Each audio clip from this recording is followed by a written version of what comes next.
Hey everyone, Anthony Finch here from Finch Computer Repair, and today I'm going to give you my opinions and thoughts on Apple's newly redesigned Mac Pro that is coming later this year, as you can see from the front page we have here. At E3, Apple showed off their newly redesigned Mac Pro. A lot of people have been calling it the Mac trash can, the Mac coffee machine. Personally, I think it's the Mac cigarette tray, but we'll go from here and let you have your own opinions as well.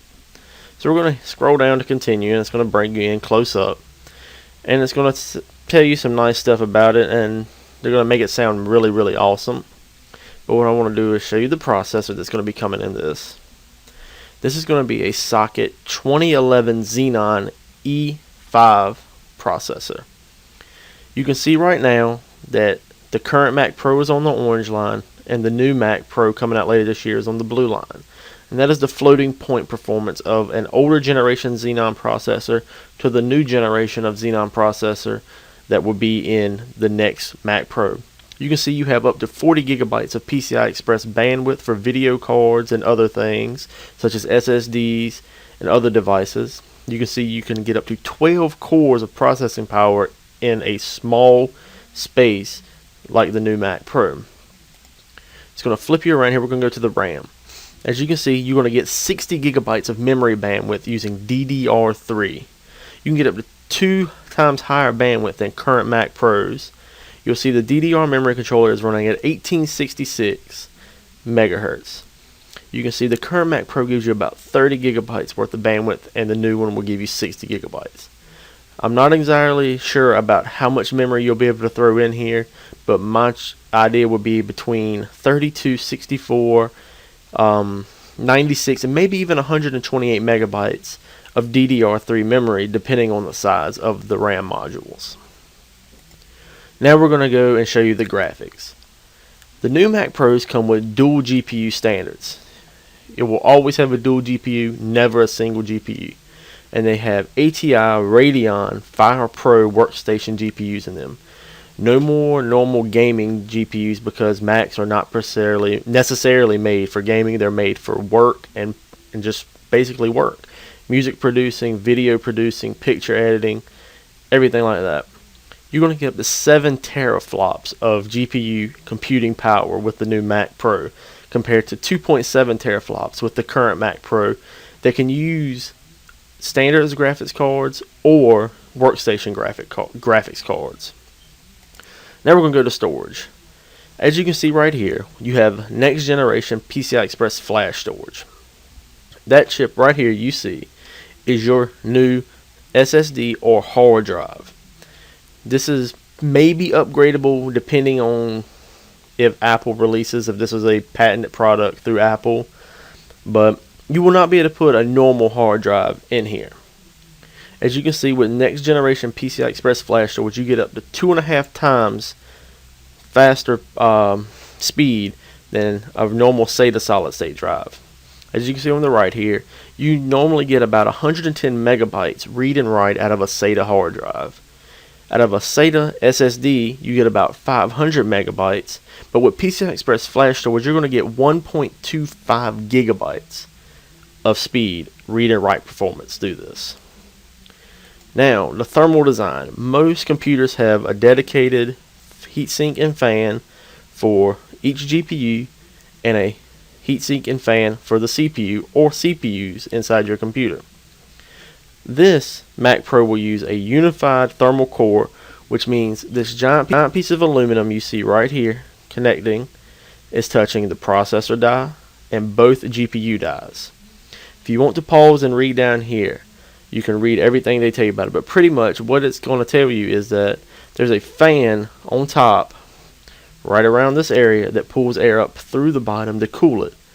And also, by having a one connected thermal solution, if something is not using its processing power, that the rest of the heatsink can take up more of the heat and allow for better performance when things are needed. So what we're going to do now, we're going to go to the fan. You'll get to see the fan. As you can see, everything is touching that one thermal solution, and the fan is on top, sucking cool air up and through it. This, it could be alright. It's probably could be kind of loud depending on to me, I think it's going to be kind of loud depending on how much processing power and GPU power you're going to be using, because, I mean, how well can this thing really cool with one single giant fan? I mean, it's either going to be really loud, or your GPUs and CPU are going to throttle themselves down, and you're not going to get as much performance out of them. Expansion. Now, this is not even talking about what you can expand on the inside, because from my knowledge, the only thing you'll probably be able to upgrade is your memory. So you can see right here on the back, you have Thunderbolt 2 actually, USB 3, Gigabit Ethernet, and HDMI 1.4 ports. Now you can see you have a power switch, your power cable, HDMI 1.4, 2 Gigabit Ethernet, 6 Thunderbolt 2 ports, 4 USB 3.0 ports, a microphone, and headphone jacks. And also, it looks like a Kensington lock type deal for the new Mac Pro. You can go through and you can see what you get with Thunderbolt 2. You have to buy specifically designed devices for Thunderbolt 2. You can also see you get other I/O as USB 3, Gigabit Ethernet, and HDMI 1.4. USB 3 is also backwards compatible with USB 2, USB 1.1. You're going to get wireless 802.11 AC and Bluetooth 4.0.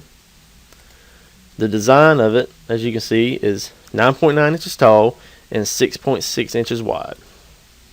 Now, we're going to stop here because, I mean, there's nothing else you can really see. But personally, I think Mac is going kind of in the wrong direction, but in the right direction at the same time. Because Macs are basically what people want to spend money on when they're going to go into business. And PCs are what the everyday consumer needs. Most people who buy a computer, whether it's a basic consumer or a person who buys an Apple product, they never regularly upgrade their components. They expect it to come to them and work. So I think Mac went in the right direction for people who don't know how to or don't want to upgrade their machines, because, I mean, it's all in one really small area. I think they could have added a handle to this if you want to carry it around from place to place. But they did alright with the design, but I don't know how well the thermal solution is going to work. But I'm really hoping that Mac actually proves themselves here. And they sell a lot of these. But I don't think they will, since it's such a weird design. People will think, but some people may come into somebody's house and throw trash in it. And I mean, there's no idea how much these things are going to cost, because a normal Mac Pro these days, or since I think they've been discontinued on the site, was $2,400 for a Mac Pro. That's without a monitor. So I'm expecting these to be the same price or a little bit more.